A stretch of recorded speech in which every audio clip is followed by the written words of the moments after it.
miring ulun kapurpuri sang amur pengerat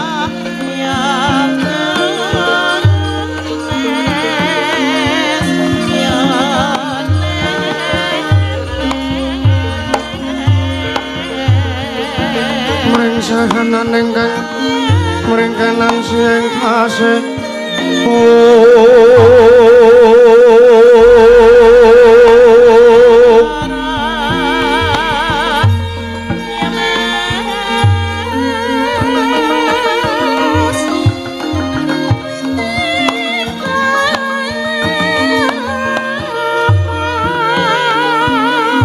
buka kang sawegung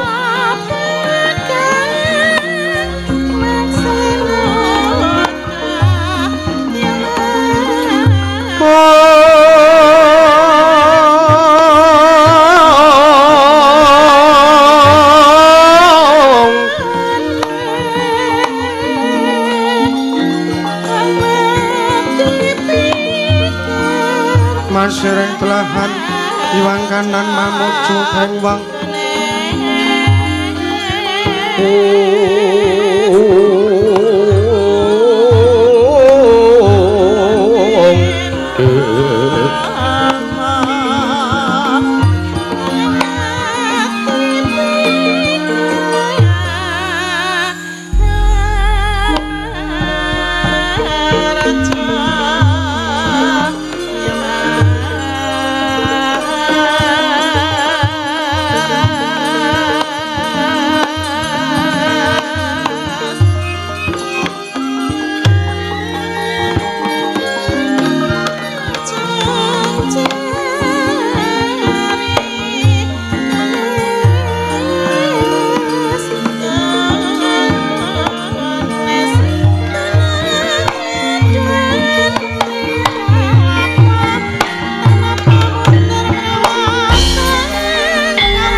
Awitna Mastu Purama Sidra Om Awitna Mastu Silap Mringjuang Jagat Karana Sirang tondo kaisisaning bisana sono sinamulang ning mula pesta maksih lestantun lampahing dodo jinandur tutul kadala tulo tulat ngurating paradya winursita upama praming niskara karanto tumiying jaman purwa mangke tekap wasanane bebeda tawung renggeng para lambang matumpu-tumpu marmo panggeng sang Purwengkata sekebyar dumadining wayang purwa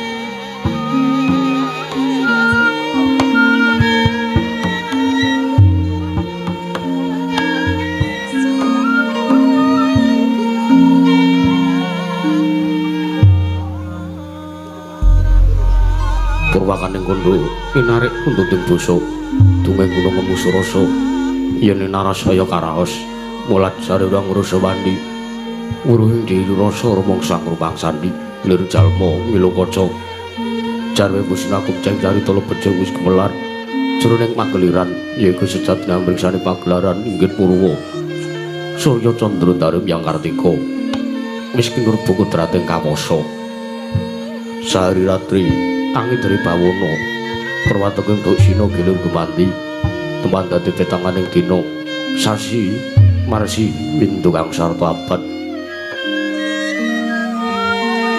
tetunglan mangkar kosino rambun koyo jawah mating krembyah dadi padhang kutu-kutu alang katoga buronono nyang burontaya dadi beranan tanpa bicalan padhang tramangan sinari sang Hyang Renawi ingkang arsa merbawani jagat mungging jagat wetan tumunggup-unggup mungging kalengan muger abang merkangkah lamun gaeng sayang dilat-dilato bumi saya tangguh si muruk sang Hyang Araka kados meblak kanan kiri dengan abang esmu jenar kabar bawan sinari sang Hyang Basanta tanam dungadon ijo ruyo-ruyo amangku gunung ingkang biru moyo-moyo pucung gunung kinemulan kendanu kasiluring Prabancana lenggat lenggut nganti kaya gunung Makutha mega.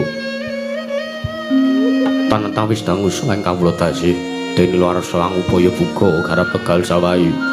Anglu wis murtana bedote sinambi sendonat. Sesindenan mikul karo lungune. Anggiring raja kayane sawanana pirembagan samara manggi. Sang Hyang Arkasa dangus inggil wis katon melok sinaring jagat. Drengge geblar papat lor kidul wetan kulon. Sinaring jagat kang samya rebut yada, rebut tejo, rebut kuwung. Paranditatan wonten ingkang amadane kuwunge praja negari ing Astinapura. Ya negari Gajah Hoya, ya Liman Benawi, ya negari ing Kuru Janggala.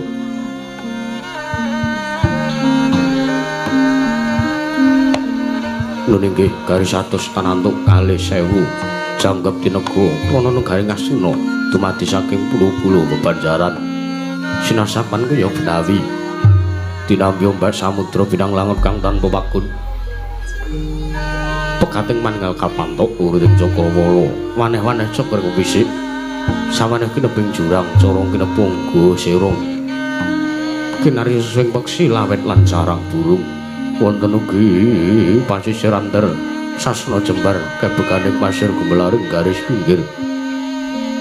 Tanem tuwa angrembuyung, raya-raya karang kitri, rawe-rawe ron klopo, bumi subur pasiten mawur, satengah tinandur, pangkar-tumangkar kawriyan dadi. Gunung-gunung bebanjan ngrangsang langit, lenggak-lenggok lambetin mijil, saking sendang-sendang mening dirtane. Iline pinara-para, playune tinam piwaduk bidendung-bendung, kinane hangileni sawah, yang pategalaning Narakisma. Mokal bangrem tani bebesan tatanan bumi saceng kangkang selo sedaya tinanduran kang murakapi pandya Betari Sri anggelar pasabinan Yayah Rukmisari kang pinangka Pratiwi. Pategalan rinengga Palawija ingkang ngrembuyung gegudhongane ambek wae nganti kaya manglung-manglo wiwitane. Polo kependem, polo kesimpar, polo kemantung, sadutan kuciwa cinawi, tukulan kang mawes arasaning diri. Ingon-ingon raja kaya iwen, sansaya ngrembaka, lamun siang, samya glaring mangunan, lamun wanci sarap surya, samya mulih marang kandangi dewi-dewi. Tatanan canen kandang agunan jeng balang, lebet tebi saking tindak Durjana Tuti samya saiyep saeka kapti akarya luhuring nusa bangsa tuwin negari Ngastinapura. Ana gimbange gunung nganggung rineksa mrih lestari ron-tumurun ratu merah sadu dadi urung-urungan kuwan langkung-langkung lamun tinanti sambut-sambut sanggeban sepen tebi saking tindasan sesinan saya padha winodane kumat sing amatan doi tenayan. Suwi-suwi mapan jagung jajiban kang puji cemama wujud manunggaling cipta rasa karo sahabat berkarya. Kenging binasaken negari Ngastina laku sumagi mancik marang jaman tuna wanja punjung. Pasir pamugara jinawi kemari pakartata Tuturaharja. Dasar guru kang gedhe bore padhang jagat dhuwur kuse tur watu kuncarane turta kasusuring kanca praja. Lah sinten wau ing ngasta pusaran pedel bangsa negari Ngastina menang rudan ucap dosa meneng sanata. Dosarane 10 nama semestani jelu Sang Nata Prabu Duryudana ya Sang Nata Prabu Jagapitana Sang Prabu Kurupati ya Sang Drestarastratmaja ya Sang Gendari Suta. Naluk semana lan siji moko lenggah ning madaning Damarcana ora mantra-mantra sepatung botho ya diwani kasugihan Sang Hyang Bathara kuwero angit Jawantah. Pinayang bayang Sang Hyang Purapsara Hapsari kang tinggal panggung tanggung Joko paloro-loro sang ngampun pacan keprabun. Ketinggal bisuwanipun Sang Hyang Anugrah Guling Praja Negari Ngastina miwah Sang Hyang para kadang. Ananging menika marang Bupati Negari Ngastina Sang Rekyana Pati Hari sing kuriya Sang Harya Suman ya Raden Trigantal Pati Prasa Jenar. Menggeraken milenggahipun pandhita saka lima Sang Tapa Begawan tur nuju Sang Resi Kumbaya Sang Baratwaja Putra. Datangkan menugi bisuwanipun Senopati Gulguling Prangat Tanding Senopati Negari Ngastina nenggih Sang Nata Prabu Karna Basusena ya Sang Surya Putra ya Sang Suryatmaja.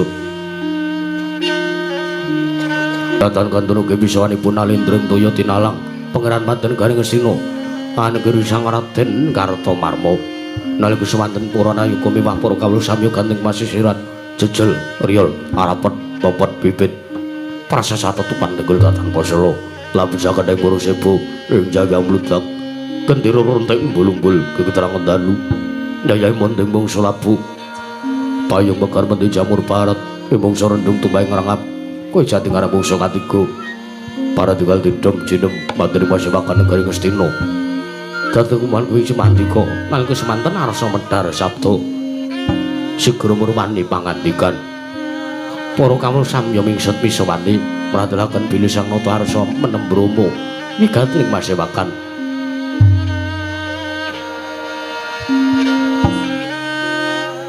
nalika semanten sampun ketingal Sangya para widodara widodari kaya Sangya Puranayaka Punggawa Mban Jedi samya suman sumi marsing Sang Nata dateng belang jemandika Sang Prabu Jakarta ingkang dari kababaring lisan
emas-emas nuruteng angin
Suritinon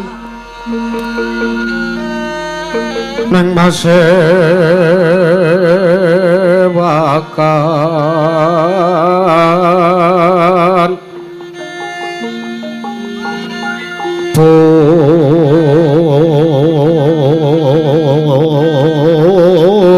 busana maneka warna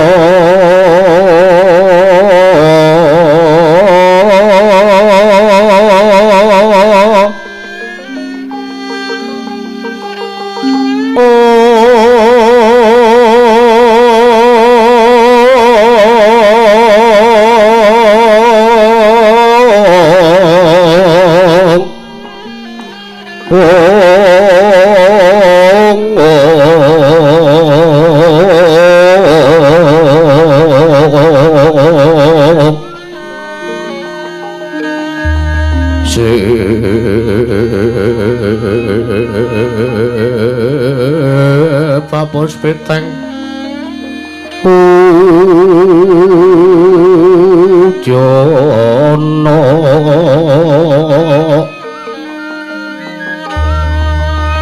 miang manjrah sarwarukma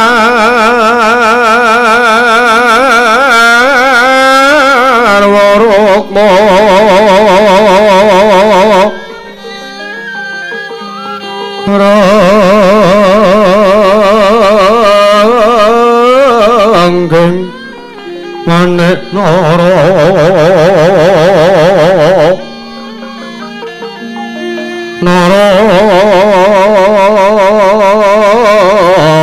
Narawata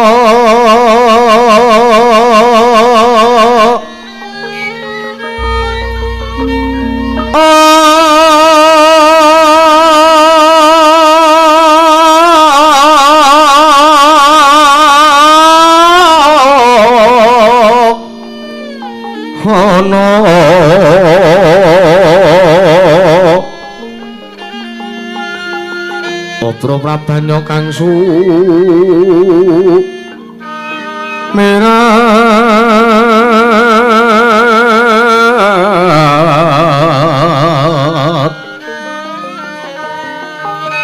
kenyareng reca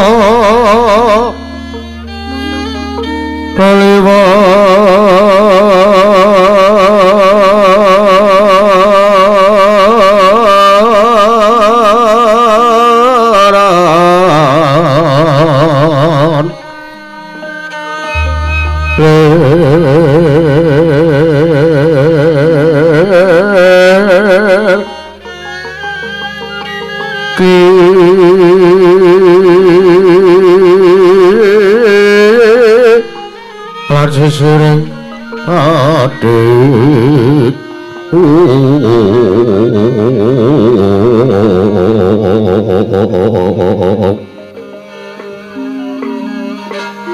wimbo kekandha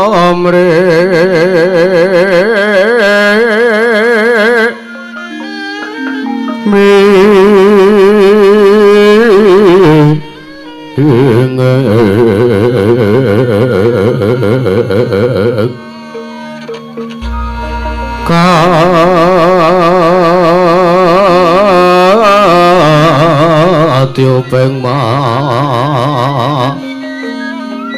ruto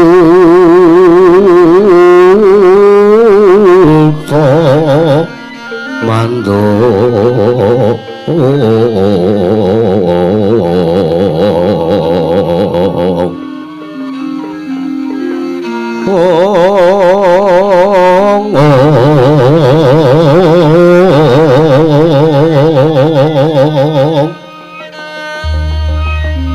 saparan mangambar kongas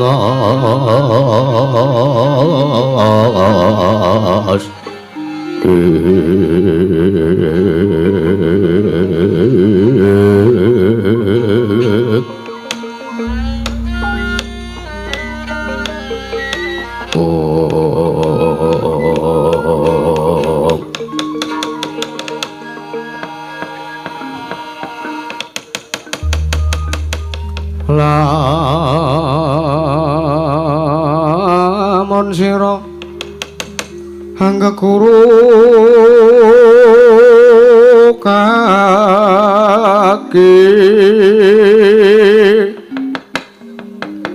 amilya manungsa kang nyata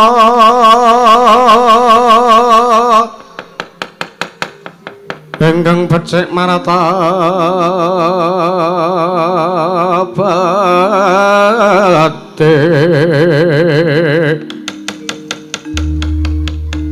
sarta kawruhing hukum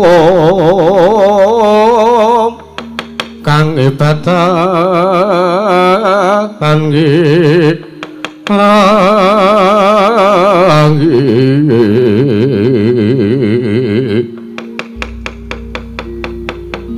sakara leh wong tapa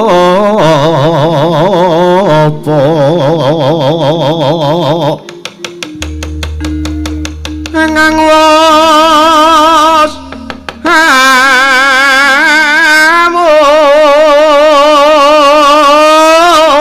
monggol tan mikir pawehing iyan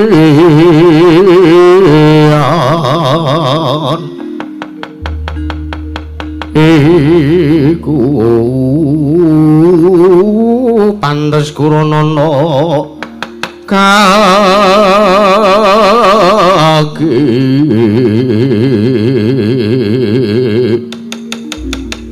sartane kawruhana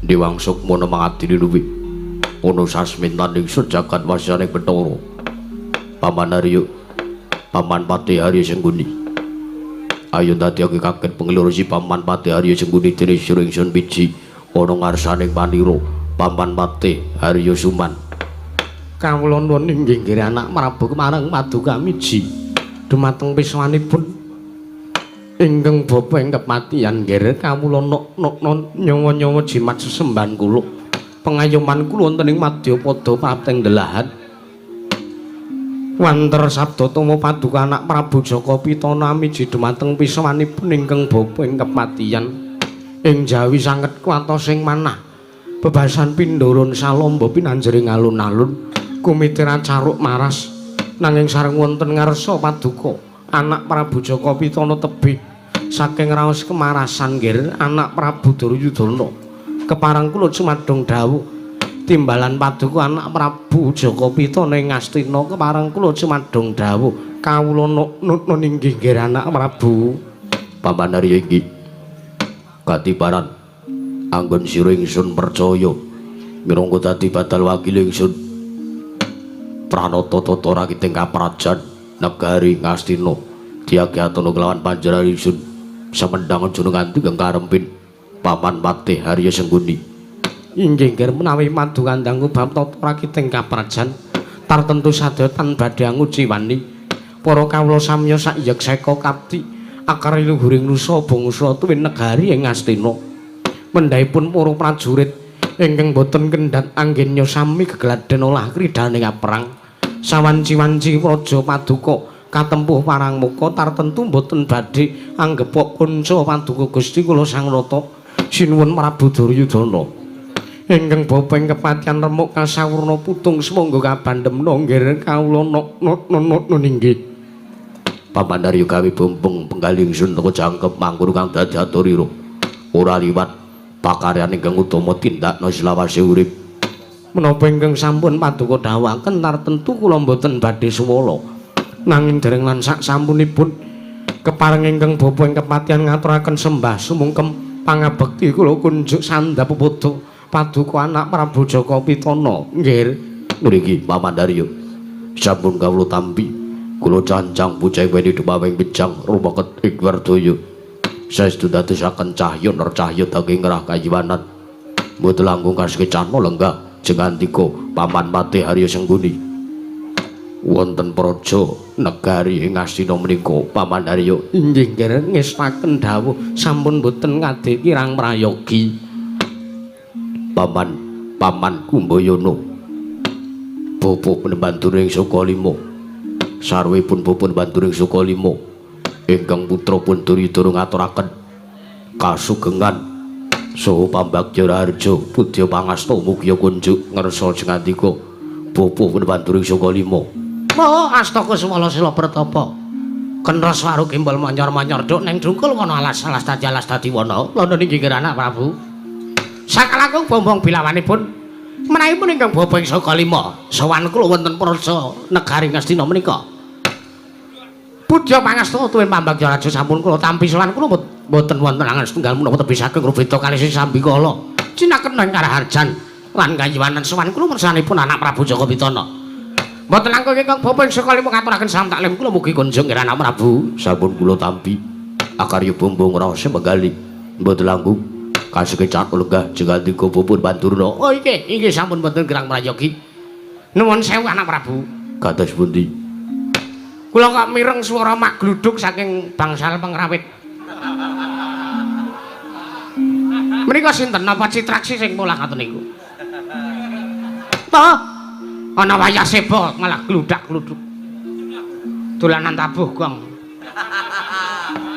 mat gumet nyuwun pangapunten panjenengan para Sata Kurawa menika kados mekaten mboten dados menapa senjatanipun kula ngomong para Sata Kurawa menika ngibaratipun menika sampun napa nggih kebal ati kula menika mental kula menika sampun mboten wonten raosipun dipun larani atine karo para Sata Kurawa nggih sampun prayogi nggih lenggah kula anak Prabu Jaka Pitana Kakang Prabu Karna Basusiring Ngawunggu sarawuh paduka mugi tansah mangke karajan kasugengan Kakang Prabu Suryatmaja jagat pangestu ora tur jagat Pandhendra Jala Dewaku inggih Yayi Prabu Jaka Pitana sang alangkung bombong bilawanipun manahipun ingkang ngraka ing Ngawunggu dupi kula tampi timbalan paduka Yayi Prabu Jaka Pitana wonten ngarsanipun Yayi Prabu Kurupati wonten negari ing Astina Yayi kasugengan saha Karaharjan tansah mayungi dumateng piswanipun ingkang ngraka ing Ngawunggu mboten manggelangan setunggal punapa anggen kula sowan wonten ngersa paduka Yayi Prabu Jaka Pitana mboten langkung kula ngaturaken salam taklim kula ingkang ngraka ing Ngawunggu mugi kunjuk sampun kula pundi kula cancang puceng weni dumaping bijang ndadosaken bombong duwen mongkong penggalih kula mboten langkung kasekecakna lenggah jengandika Kakang Prabu Karna Basusir wonten negari Ngastina kawula nun inggih sampun mboten kirang prayogi Yayi Prabu Duryudana apa dene kadangipun Kakang Dimas Kartomarma ing toya tinalang Yayi sak semane siadi padha kanthi raja sapratamu Dimas Kartomarma baunut-unut niki diwaji sembahan kula pengayoman kula ing Madhapada prapting delahan Gusti kula sangata sinuwun Prabu Jaka Pitana Koko Prabu sakalangkung paduka miji dhumateng wiswanipun ingkang rayipun Kartomarma antuk berkah pamujinipun paduka Kanjeng Koko Prabu Duryudana sowan kula mboten wanggelangan setunggal punapa mboten wonten angan setunggal punapa tanpa rubeda tepih saking rubeda kalih sing sambikala kepareng kula ngaturaken sembah sumungkem pangabekti kula kunjuk sandapapada paduka Kanjeng Sinuwun Prabu Duryudana iya Dimas Kartomarma tak pomba kawit bombong bekalipun Kakang ora pangestuku tampanana nggih sampun kaluwa pundi lan tatanan para barisane para wadyabala lanang wadon aja nganti padha saur manuk nuwun sewu menika wonten ingkang pating kemruwek menika sapa menika para kawula ibu-ibu menika sami kemruwek ming perkara adum macitan kok do kemruwek kandhanono sing apik-apik nggih nedha kula sanjang ingkang prayogi menika wonten bangsal pengrawit kok do tabuhan kok ya do meneng wae sami ngagem masker sami mboten sehat awakipun ya ora apa-apa sing bagus sing do kemruwek kuwi mau do kon meneng sing nggih ngestaken dawuh pupuk mban sartane padha prayoga nulunggamu sampun boten kirang prayogi sinuwun Prabu Duryudana. Pamandarya Wonten dawuh nggih. Bapa Durna. Wonten timbalan ingkang dawuh, anak Prabu. Kakang Prabu Karna. Kula non Yayi, wonten timbalan. Mesti kepawon dadosaken bingung sartanipun kaget. Arawuh kanthi sedaya kula piji. Kula aturi arawuh wonten praja negari Ngastina dinten sakmenika. Teka kula ngawontenaken pasewakan ingkang beneh lawan adat ingkang sampun. Teka wekdal pun ngawontenaken pasewakan. Kamangka para kawula kathah ingkang sami dereng mangertosi ing sak mangke menawa ingkang badhe kula rembag samadaring pasewakan. Mula saking mriku kula nedya mbabaraken wigatring pasewakan. Inggih nggih anak Prabu. Kepareng kula aturi paring dawuh ingkang tetela. Kula aturi paring sabda utama pangandika anak Prabu Jaka Pitana. Dumateng ingkang bapa ing kepatihan. Engga sakmangke kula nedya nganglungaken jangga nilingaken Karna.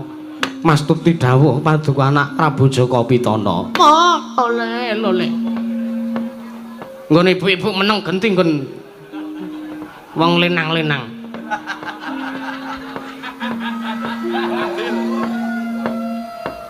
Do kemruwak meneh, ayo. Anak Prabu Jaka Pitana. Estu sowan kula menika namung ngrantu, kula tansah mawantu sabda tama jeng ngandika anak Prabu Jaka Pitana. Ing kalih-kalih jeng ngandika paring dawuh ingkang tetela menapa ingkang dados wigatosipun sartaning samangke wonten sak madaning pasewakan negari Ngastina menika badhe ngrembak suwijining parkawis menapa. Teka amin sewu kula nyawang pasuryanipun anak Prabu Jaka Pitana menika kadidene tiyang ingkang nedeng nandhang sungkawa kodheng bakalipun. Mula saking mriku kula aturi paring dawuh ingkang tela nggih. Kula aturi paring dawuh ingkang cetha. Wonten perkawis menapa sartanipun menapa ingkang badhe dipun rembak teka paduka anak Prabu Jaka Pitana gadhahe pasemon ingkang kados mekaten. Semanten ugi kula Yayi. Anggen kula sowan wonten ngersanipun Yayi Prabu Duryudana mriku mboten sanes kejawi amung kula mawantu sabda tuma paduka Yayi Prabu Jaka Pitana enggal-enggal maring dawuh wigatos menapa sartanipun badhe wonten pirembagan menapa wonten sak madaning pasewakan menika Yayi Prabu Jaka Pitana. Pamandarya wonten dawuh. Bapa Durna. Wonten dawuh, syukur ora urung sida mambengan. Wis nabura sinem. Pokoke jarep omong-omongan. Kula wonten dawuh Kirana Prabu. Nuwun sewu. Anggen kula kelempaken sangjaning para kawula menika. Kula namung badhe ngrembak suwijining perkawis. Awit perkawis menika menawi petungan kula menawi ngantos boten dipun gatosaken ing sakmangke namung badhe ngempet dumateng karajanipun para kawula. Jenyatanipun kula menika ingkang kapiji dados pengayumanipun para kawula minangka nalendra wonten praja negari Ngastina. Lha saking menika kula namung badhe paring dawuh. Kula badhe matur bilih pasuryan kula katingal rengu. Nggo satosipun kula namung badhe matur babagan menapa ingkang sampun kula lampahi. Lan sasmita menapa ingkang sampun kula tampi. Nuwun sewu anak Prabu. Sing ngandika pikantuk sasmita menapa sartanipun menapa ingkang sampun paduka rasaken lan menapa ingkang sampun dipun lampahi. Bapa Durna Wonten dawuh. Sabtu hari kapengker wonten dinten Anggara Kasih. Kula menika anyumpena bilih negari Ngastina menika ketaman banjir bandang. Kamangka banjir bandang menika sanes kok wujudipun toya. Nanging wujudipun rah utawi getih. Kula gregah wungu saking nendra mratelaken panci inggih menika kadoro dasih utawi puspa tajem ateges pasumenan menika badhe dados kasunyatan nanging dereng saged mangertosi menapa ingkang dados sabab tigang ari salajengipun sasampunipun kula nglampahi pasumenan kados mekaten malah kula sampun pikantuk nawala. Kula pikantuk layang saking anak kula ing Trisila Geni inggih menika pun Wisanggeni. Piyambakipun atur nawul dumateng ingkang putra Duryudana nyuwun wangsul negari Ngastina badhe dipun lenggahi wonten praja negari Ngastina. Mula saking menika bingung, kula kodheng penggalih kula rengu, kula sungkawa, kula sedih penggalih babakan perkawis menika.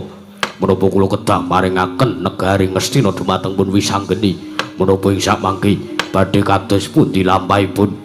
Awit menawi ngantos kula boten maringaken galan pun Wisanggeni. Kula inggih badhe dipun waneni dumateng anak kula piyambak Dresila Geni. Nanging menawi kula paringaken dumateng pun Wisanggeni, menika ing samangke badhe ngempet dumateng karajanipun para kawula lan para sata Kurawa upa-upa leng-leng ramyang ningkang driya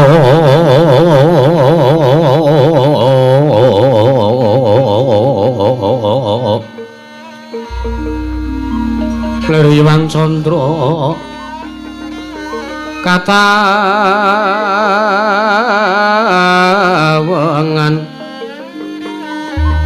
sumu ing das katu edan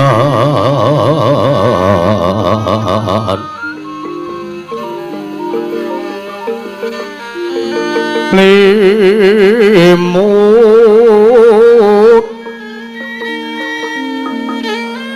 kabiarsaning rujet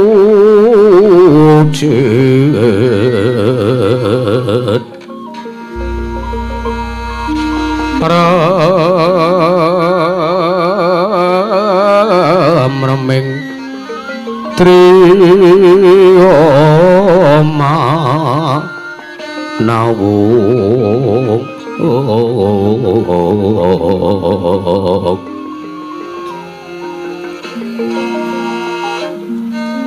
kakuwunging Hyang Wisesa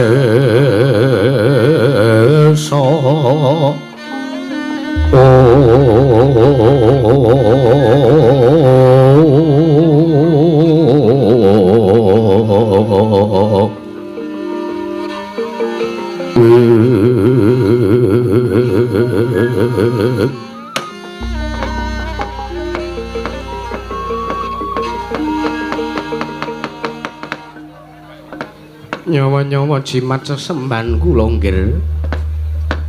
Kula kok mek tratap sareng nampi dawuhipun anak Prabu Jaka Pitana bilih Wisanggeni nyuwun supados negari Ngastina dipun kunduraken.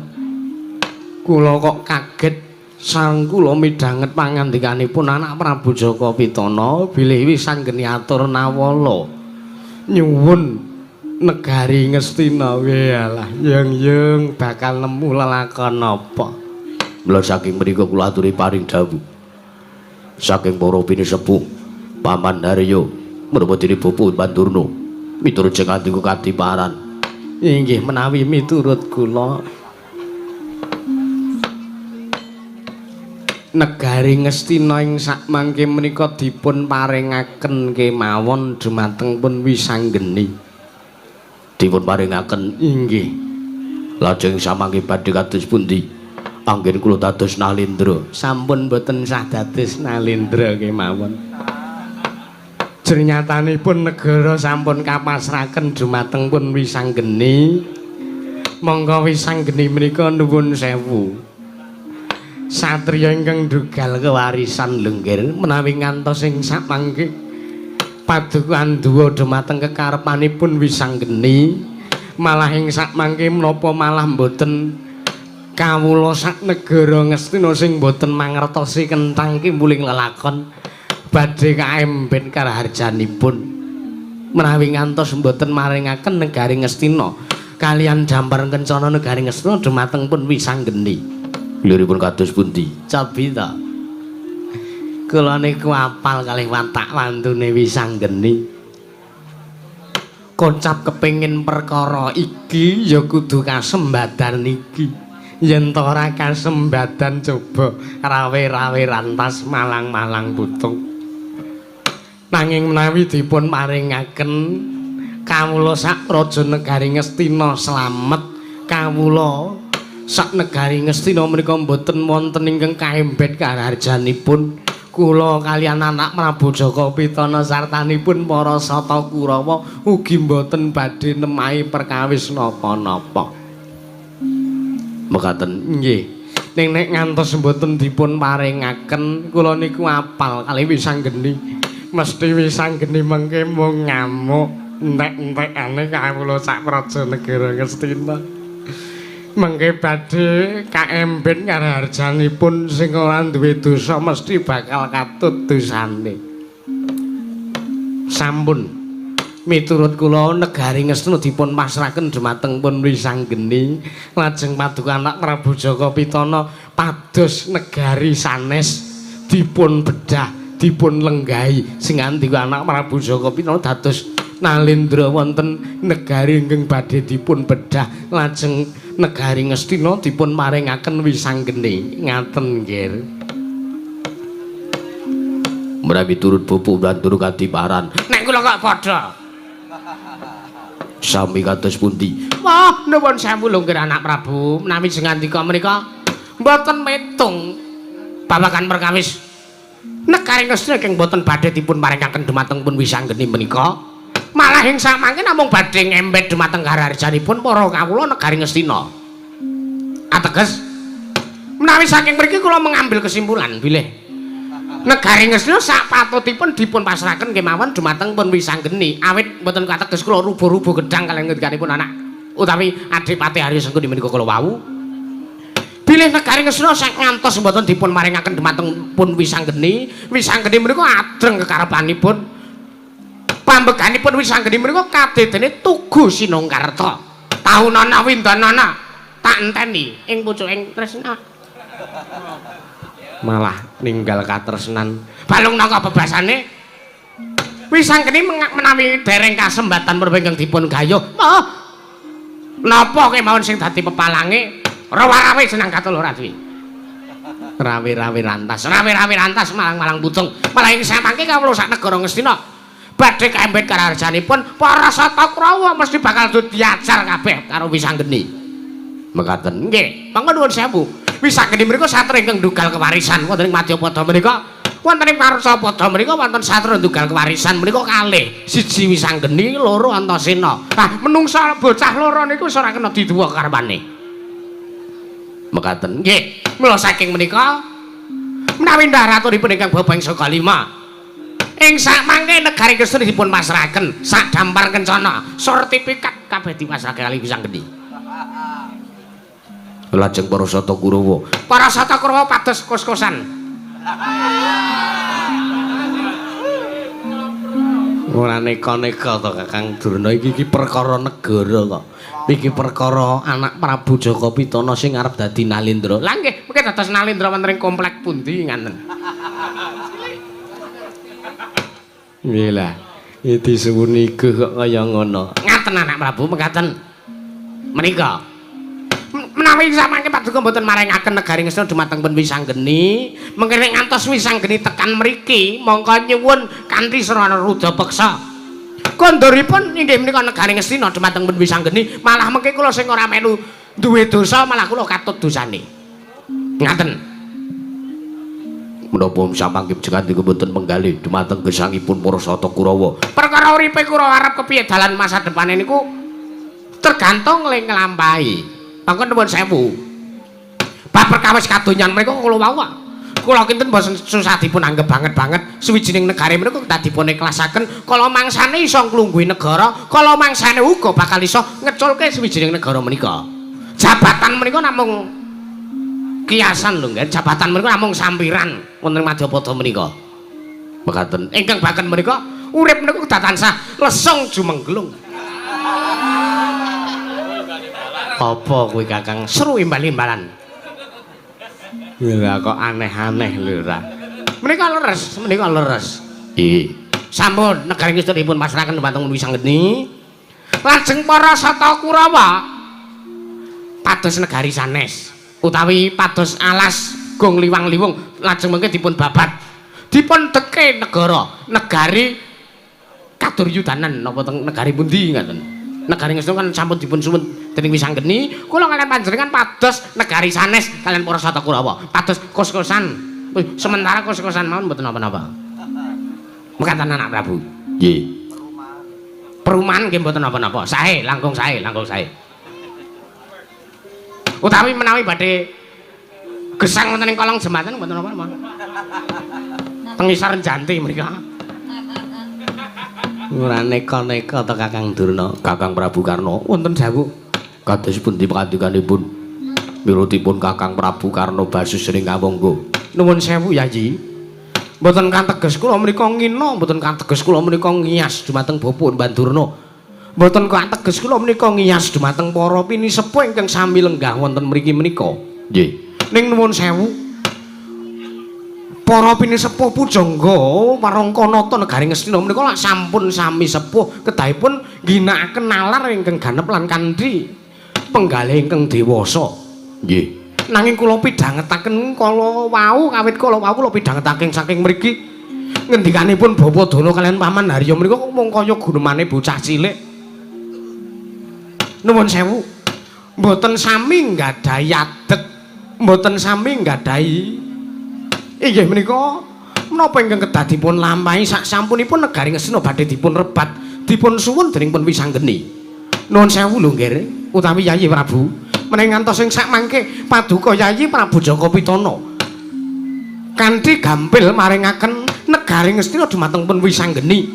Menawi ngantos ing sak mangke para kawula mangertosi perkawis menika malah mangke damel wirang bebarang, damel kucem asmanipun paduka Yayi Prabu Duryudana. Ratu kok jirih getih wedi mati, ratu kok mung karo bayi wingi sore kok ora wani. Mengke malah mangke wonten pasingguhan ingkang kados mekaten, wonten swara-swara saking para kawula sak negari Ngastina. Malah ing sak mangke badhe ngembet dumateng asma kuncaraning asma paduka Yayi Prabu Jaka Pitana. Mula saking menika perkawis wisanggeni menika mboten susah midhangetaken pangandipanipun tiyang sepuh ingkang mboten wonten ginanipun menika. Malah sak mangke kula mrika wonten mriki ingkang minangka jejeripun Senopati kok ora tau sepisan wae dijawel, kok mboten nate sepisan kemawon kula mrika dipun maringi dawuh damel srana tenteming paja negari Ngastina. Malah perkawis menika ingkang badhe kula dadosaken mancatan, kula ingkang badhe ngemutaken dumateng Wisanggeni. Menawi ngantos ing sak mangke karepanipun anak kula pun Wisanggeni Dresila geni menika adreng mboten sagedipun nendhakaken Lilanana Suka lan menggalih paduka Yayi Prabu Duryudana. Sak mangke dipun kenceng perang kula ingkang kapatah dados senopati, perang mengsah anak kula piyambak pun Wisanggeni Yayi. Sigra-sigra yen mermana kansa sigra ngrakit nawang sesangga.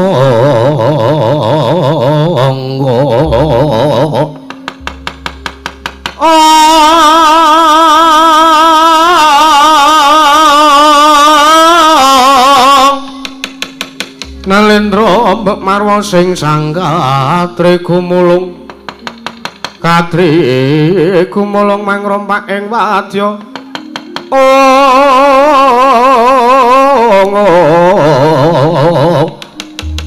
Purtakrara kakiri-kiri ro nanggana magawe klari ro wang-wang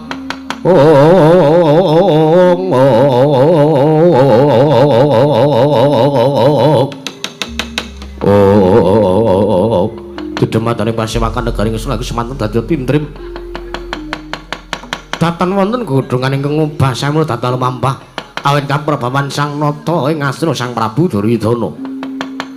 Nalika semono dadi wardi lan warju, warju dari wong inang, warju dari wong kecok. Kasaru dasaring pertala. Nuwun durung abang dumanding. Piyang karsa tangkeping puri kemasiban bono amuk apa to kang dadi darunane? Ora ana macan. Menawi sak mangke darunane para kala sami gedring jawining pasewakan. Apa to kang dadi darunane? Macan ingkang bedal saking krangkeng dede. Gajah ingkang medhun saka wantilan duk. Kejawi amung sawanipun satring Dresila geni kadherekaken satru ing Randu Gumbala aniki Sang Bambang Wisanggeni kalian Bambang Antasena ingkang mantun minggamat ing Datulaya Praja negari Ngastina. Rebeber-bebek pindha sata metaraga kagat kang sawya bulan.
Antasena. Piye ni? Kok nek ning jero kok nek ana perkara sing kirane Siap. sik ora ngomong kok ora. Piye? Kok nek ana perkara sing kirane kowe kudu melu maju. Ewang ngono aku ya, Kang. Santai wae ngopo. Aku ngene wae. Piye? Perkara le omong-omongan kowe, Ya, kowe iki dadi MC. apa kuwi? Ora maksude kowe dadi kowe sing ngomong, kowe nek ana perkara apa kowe sing nantang-nantang misale ora dinehke lho. Iya. Lah terus kowe nek ana gelute kowe ngakon aku. Ngono, Kang. Ya. Dil ya ni. Dil iki apa? Dil so. Ora ngawur kowe iki satria lho. Wis gayo munggah ke munggah. Iya. Sendale cepot. Ora sah. Lho. Moyo ngajeni, ora mung iki bakal dadi negaraku dhewe. Ya wis sakarepmu aku manut karo kowe ni. Ya wis ayo munggah, Kang. Ya.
Sinong wanti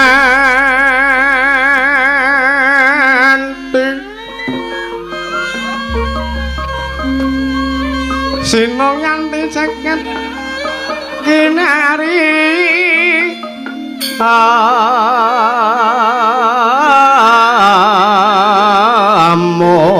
amok maklume mbak ombak ing samudra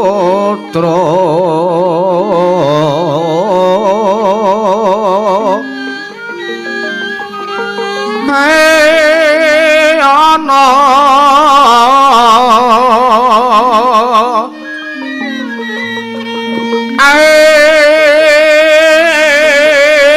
ana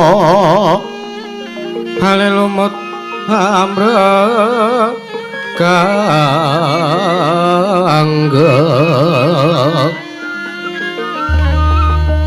awito denjeng-denjengan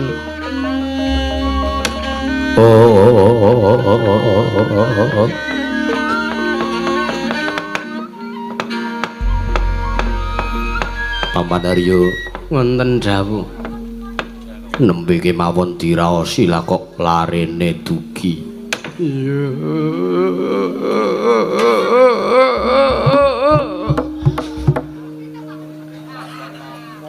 Dek Patih ki ngapa ta kaya wong lara mengi? Lah ora lho. Lah kok dadi aki wae dirasani kok terus teko. Kula nengeti wis anggeni teko mriki niku kok. Kula delok kok piye kula reti pasuryane wis mek tratap. Ora nek macles. Iyalah. Kok wah pun dipun dangu nggih kula ora melu-melu perkarane. Nggih. Paman dari Lenggang Sekeca. Inggih sampun boten kirang prayogi.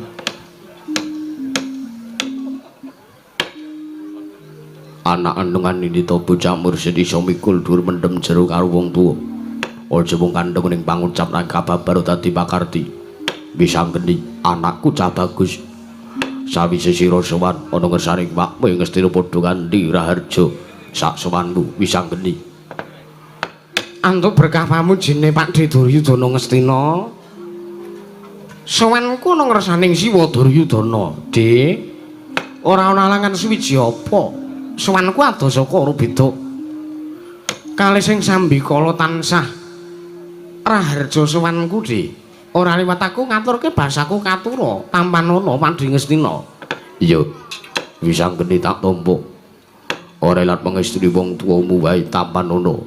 Wis tak gegem dadekke jimat. Ora liwat prayoga nggonmu lungguh nggih bisa geni. Kaya wis ora kurang kepenak nggonku sowan ana ing Rajanagara Ngastina ya mung tak sawang kok. Aku munggah ning kene kok wong-wong pasoryane dok pucet ki jane ning apa? Aku dhewe ora mangerteni. Oh ya wis ya wis. Mbok menawa lagi do mikir utange. Ya. Nanging nek aku percaya kalau negara Ngastina ki mesti makmur merga nalendrane Pakde Duryudana, merga sing mandhegani sing tansah ngayomi Siwa Ngastina Pakde Duryudana. Iya. Sowan kelawan kadangmu Antasena. Iya. Aku sowan karo kakangku. Ya kuwi Kakang Insinyur Antasena. Mburane koneka toni. Kowe tak junjung derajatmu kok. Oh ya, SH aku. SH apa? Sarjana. Apa ya ni? Mbah. Antasena anakku lanang randu gumbala padha kandhi raja sapratamu. Kandulikur, Dik. Apa kuwi? Alhamdulillah. Entuk berkah pamujine Pakde Duryudana Ngastina sowanku ra enek alangan suwiji apa. Ya mung aku ngaturke basaku katura wae ngersane Pakde Duryudana Ngastina ya, Dik. Iya. Anakku lanang Antasena tak tampa. Ora pengestri wong tuwamu Ngastina wae tampanana. Iya tak pundi ndadekke jimat ndayani mring uripe Antasena. Oh, putuku cak bagus. Wis anggener. Anu wis anggeni.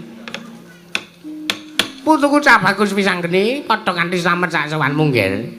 Eyang Begawan Durna. Iya. Slamet sowanku Eyang, ora ana alangan suwiji apa. Sembahku tampanana ya Eyang. Oh, kowe ngaturke sembah karo wong tuamu saka lima. Ora pengestri wong tuamu saka lima wae tampanana ya wis anggeni. Iya, Mbah. Wis tak gegem dadekke jimat. Prayogakna. Iya kaya wis ora kurang kepenak. Oh, Antasena padha prayoga sowanmu. Slamet, Mbah. Sembahku tampanana, sembahku katur ngersani Simbah Durna. Antasena.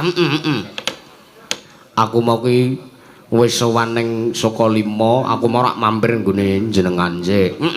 Lah ning kok ndelalah pertapan saka 5 suwung. Aku terus kelingan nek dina iki dinaning pasewakan. Iya Antasena, pertapan pancen suwung, pertapan saka 5. Aku tak sawetara ninggal pertapan saka 5. Heeh. Mau nepan kok lawange. Ning jaba mung ana Simbah Putri. Nggo dolanan cah cilik-cilik do ditumpaki.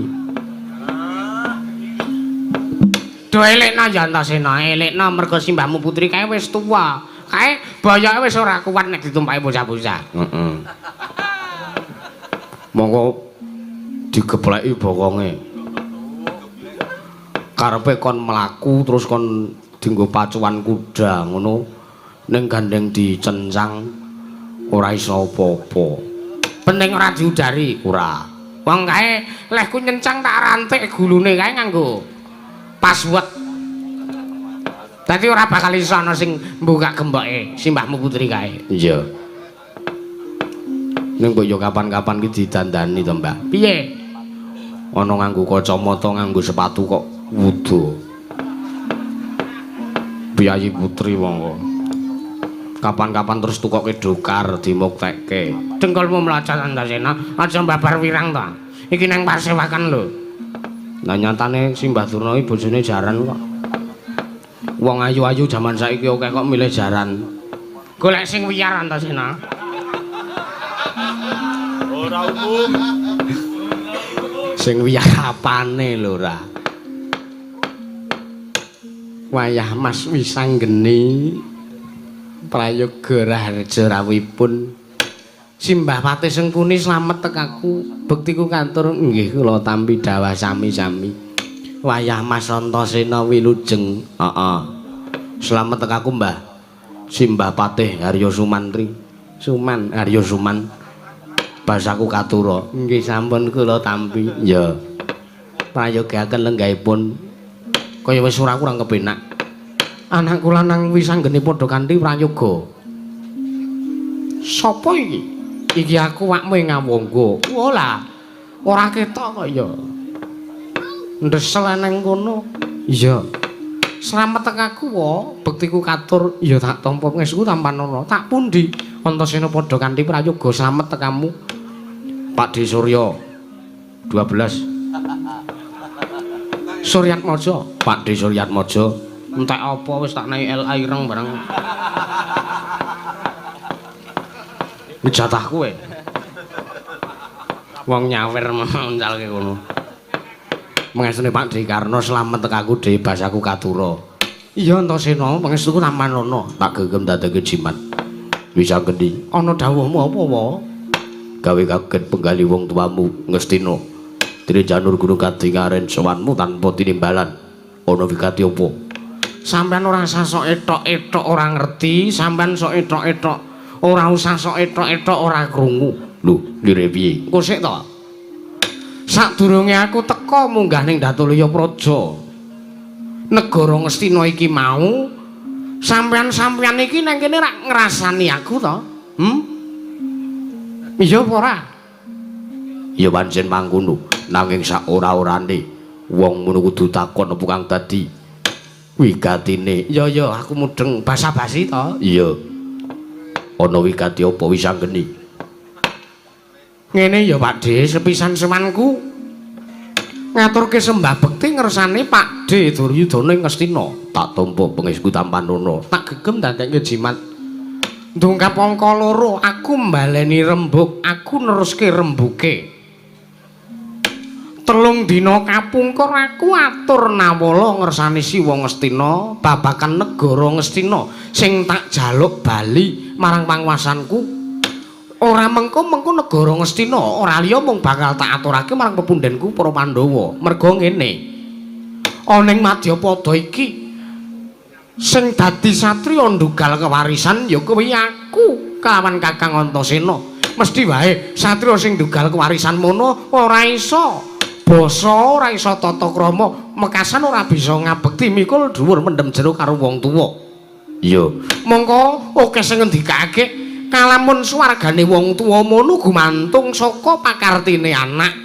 Lah nek pakartiku karo kakangku Antasena wae ndugal kewarisan, sok kapan lehku bakal iso nyuwargake kelawan wong tuaku nek ora wektu iki.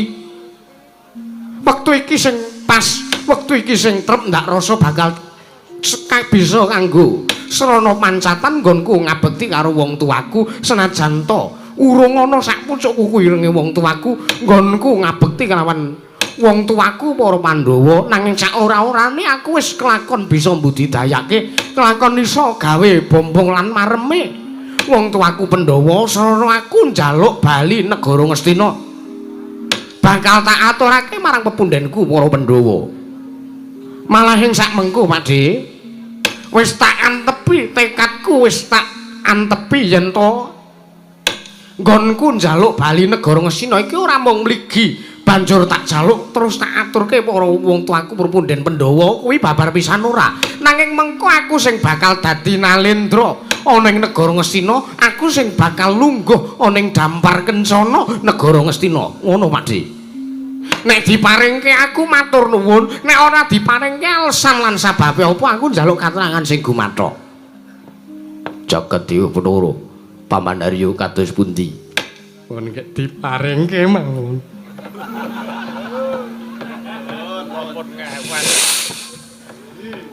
Kenging napa? Kebaya. Mangke rumiyin niku kedah kados pundi? Pun diparingke mawon. Kula kok ndredeg.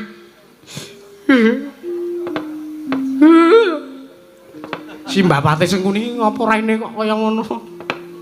Liyane we meneng wae kok ket mau kok. Prenyan. Ngempet apa lho jane?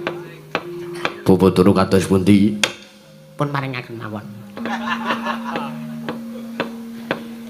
Kula pun wedi kak nggih. Lah niki ngerti kula wis anggene ngerti kupinge kaya ngoten niku lan pun wedi. Pun diparingke mawon mboten napa-napa. Wis anggeni. Ana dawuhmu apa, Pakde? Mangerti yo.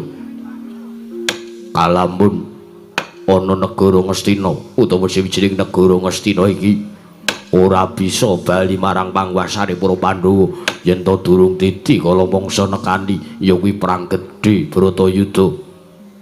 Lho, banjur karepmu mula kang saka kuwi janjane pakartimu kang kaya mangkono nalisir saka anggreng-gring kautaman, nalisir saka kudrating Gusti. Yen kowe kena tak endhake aja duweni pambegan lan aja duweni pakarti sing kaya mangkono, ngentenono negara Ngastina bakal bali mring panguwasane para Pandhawa. Besok ditentokke sapa sing bakal bisa nyarutake ngunduh waing pakarti ning perang gedhe Bratayuda. Aja ndhisiki marang kodrating Gusti, aja ndhisiki marang panguwasaning dat kamurwing dat. Ora sak terpe lan ora sak pantese yen sira anakku wis anggere njaluk bali negara Ngastina lan ora kanthi sarana lantaran perang gedhe Bratayuda. ngene ya. Sing jeneng peperangan mono mung bakal ndadekake ngrantes sing penggalih. Sing jeneng peperangan mono ora bakal ana antarane siji lan sijine iso slamet kuwi ora bakal ana. Mula gandeng niatku iki mono nyelametke karo wong-wong sing ora duweni dosa. Tak disiki sadurunge perang gedhe Bratayuda kelakon, aku njaluk bali negara Ngastina. Malah nek Pakde Duryudana ora maringake wektu dina iki titenana seksenana tak kenceng perang Bratayuda ora sandadak mungsuh. Kurawa karo Pandhawa, Kurawa karo Wisanggeni wae ijen aku wani lho Pakde.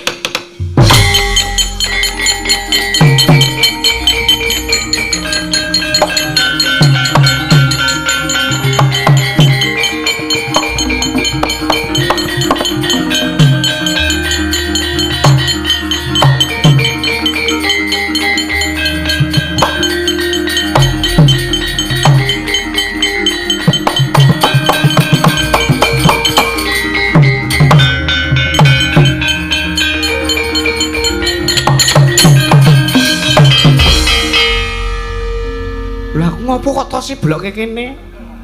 Manuk wis omong. Ning njaba mau omong to? Heeh. Sing dadi MC kowe ning nek ana gelute aku. Ngono Kang. Heeh. Linggo. Perkara iki tak rampungne.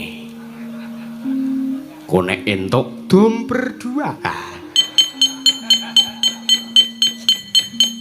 Manus maring jajalan seketaning bana iblis lanat. Antasena. piye Pakde? Sapa iki? Karno, Pakde Karno. Teka kowe ngomong adimu Wisanggeni ngomong kaya ngono ora mawas yen to eneng kene iki lungguh Senopati negara Ngastina. Terus karepmu nek sampean dadi senopati terus menang murbulan masih sapa-apa ngono? Coba tak takon. Aku ning kene iki ora sowan ning negara Ngawangga. Aku ning kene iki ora sowan ngersane Pakde Karna ki ora. Ning aku sowan ngersane Siwa Duryudana. Sing tak butuhke keputusane iki Pakde Duryudana. Negara Ngastina diwehke karo Wisanggeni iki diwehke apa ora kuwi gumantung Pakde Duryudana. Sampeyan ora duwe wenang. Antasena piye?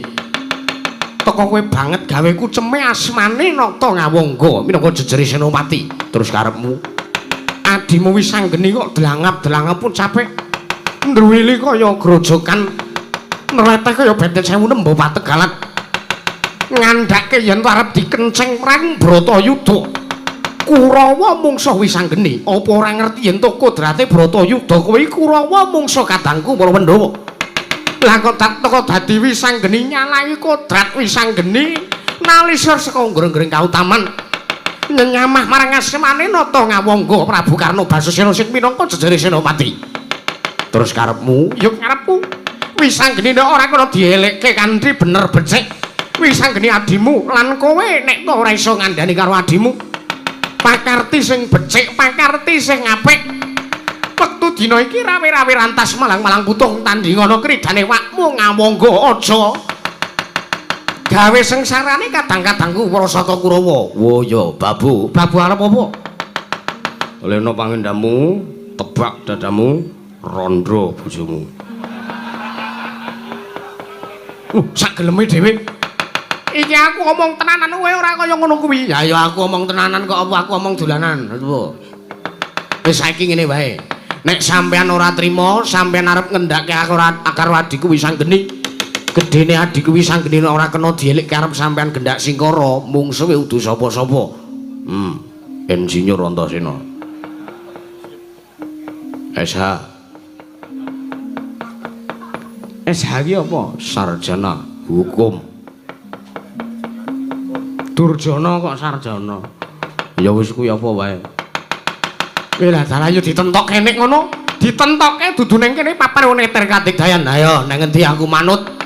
Arep ning alun-alun negara ngesu kenceng perang Bratayuda isa ijen-ijen Antasena karo Prabu Karna. Kowe lah dalan rapacak rejang perbatang kaya Antasena.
Paman hari teng pundi? Sekedap tak mbecekke rasa.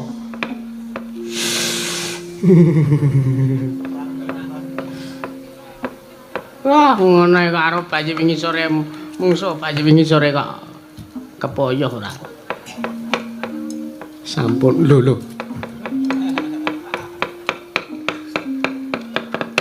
Sampun nggih anak Prabu. Lah kok dadi kawontenanipun kriwikan dados krujukan geguyon dadi tangisan. Lole. Nuwun sewu anak Prabu, sampun dipun getuni perkawis menika. Duh, kelilipen apa iki? Jan merutu nguyuhi mata. Sampun dipun getuni perkawis menika. Malah ing samangke Kurawa kemawon dipun ketapaken. Senyatanipun kula nuwun sewu. Wisanggeni mriku pancen satria ingkang ndugal kewarisan. Ing samangke dipun tonton kemawon, ingkang samangke dipun sawang kemawon. Sinten iki satosipun lepat lan sinten iki satosipun leres. Ning ora sak mestine to, Kang. Ning ngatasé negara mono wenang bali marang panguwasane para Pandhawa. Kuwi lumantar perang gedhe Bratayuda. Iya nek Pandhawa menang negara Ngastina sa bali. Nek Pandhawa kalah negara Ngastina tetep dadi darbeking para Sata Kurawa. Langking ngaten. Ning nuwun sewu sejatosipun kedahipun anak Prabu Jaka Pitana menika kedahipun kudu mangertosi. Bilih rikala semanten menika sawarga Prabu Pandhudewayana menika namung masrahaken namung titip dampar kicana negari Ngastina menika dumateng ingkang Rama inggih menika pun sawarga Prabu Dastarastra. Nggih. Malah ing sakmangke sing andika menika sampun dipun pasrahi kalengguhan Adipati Anom. Nanging ing sakmangke pun kudu saged babat wana marta wekasan para Pandhawa antuk kanugrahan inggih menika negari Ngamarta inggih negari Ngendraprasta. Nggih, mekaten. Nggih. Ning nggih sampun kula mun saged pasrah. Menawi ngantos samangke wisanggipun saged dipun ndhakaken kamurkanipun. Oh, kepeksanipun para Sata Kurawa pados kos-kosan menika. Moyo Kurawa piyayi-piyayi kok kon ngekos. Arep piyayi arep piano. Sakarepe. Sing penting ora piye pathuk. Kok kuwi dadi sengkeran ingsun.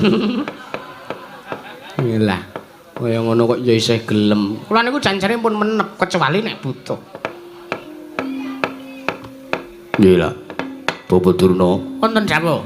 perkawis menika dipun pasrahaken kemawon pangwasaning dat kamurwing dat. Nggih, nggih.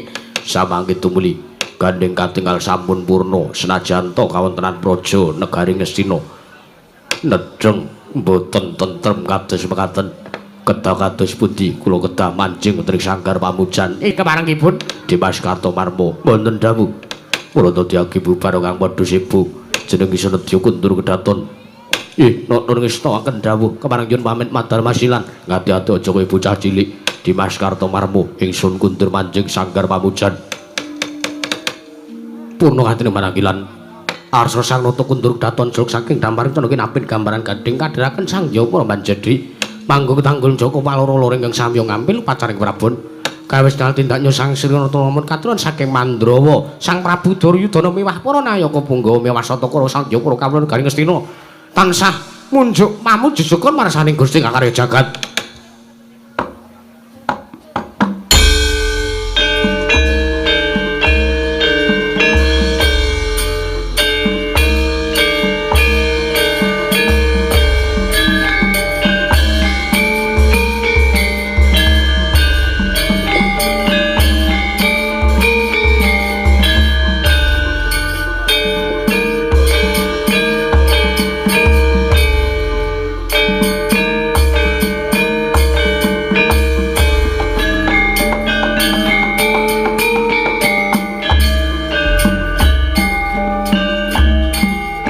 Oh